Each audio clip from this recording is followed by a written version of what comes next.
Walang shake-up o reorganization. Yan po ang pagtitiyak ni bagong Interior Secretary John Vic Remulla sa kanyang unang araw ng pamumuno sa kagawaran. May ulat on the spot si June Veneracion. June?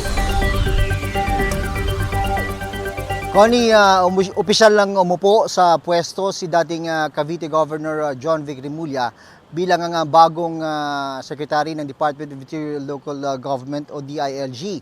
Sa turnover ceremony ngayong umaga, ipinasa ni dating DILG Secretary Benhur Abalos ang pamumuno ng DILG kay Remulla. Itinalaga ni Pangulong Bongbong Marcos si Remulla bilang kapalit ni Abalos na tatakbo naman sa pagkasenador sa eleksyon sa susunod na taon. Ayon kay Remulla, kakausapin niya muna ang mga opisyal ng DILG at iba pang attached agencies. Wala raw shake-up o reorganisasyon na mangyayari sa ngayon. Kabilang sa mga nasa ilalim ng DILG, ang PNP, Bureau of Fire Protection, Bureau of Jail Management and Penology at iba pa. Ayon kay Remulla, nung unay nag-aalilangan siya dahil iiwan niya ang Cavite kung saan pamilyar na siya sa trabaho at ang hahawakan niya ay isang ahensya na mahirap patakbuhin. Yan ang alilangan niya nung unang sinabi sa kanya ni Pangulong Bongbong Marcos ang tukol nga dito sa babakanting pwesto ni Abalos. Pero naniniwala siya na sa tulong ng 30 taong karanasan niya sa local government ay magagawa niya ng maayos ang kanyang bagong trabaho. Ang bagong DILG Secretary ay pangalawa mula sa kanilang pamilya na kasama na ngayon sa gabinete ni Pangulong Marcos. Nauna sa kanya ang nakatatandang kapatid na si Justice Secretary Boying Remulla. Narito ang bahagi ng pahayag ni Secretary John Vic Remulla. Rest assured, no shake-ups are necessary, no dramatic announcements will be made. But let me get my feet wet, but tomorrow we hit the ground running. There will be no policy announcements today, not yet. I will talk to each and every USEC, each and every ASEC.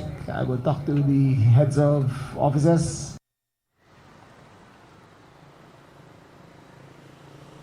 Sa media interview naman pagkatapos ng turnover ceremony, sinabi ni Remulla na nakausap na niya ang mga nagpapatakbo sa Pogo sa kanilang probinsya sa Cavite at tangako na kusang magsasara sa December 15. Kabilang naman sa mga gusto niyang magbago sa PNP ay mawala ang politika at palakasan system sa promotion. May iba pang reforma raw na pinag-aaralang gawin sa PNP at iba pang ahensya na nasa ilalim ng DILG. Connie? Yes, June, yung nabanggit mo nga na sinabi niya nakalakaran ng palakasan sa promotion system. Matagal na rin usap-usapan yan, June. Paano ba daw yan na balak baguhin ng bagong DILG Secretary natin? Alam mo, isa rin talaga yan sa hamon na kakaharapin ni bago talagang DILG Secretary John Vic Remulla dahil marami na rin ang nangako niyan hindi lamang dito sa DILG kundi pa sa iba't ibang ahensya ng pamahalaan.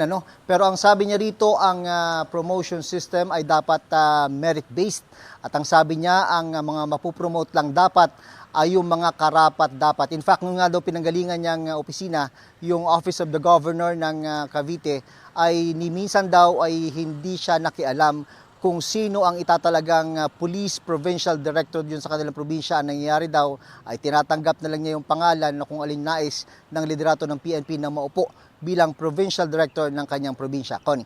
Maraming salamat, June Veneracion.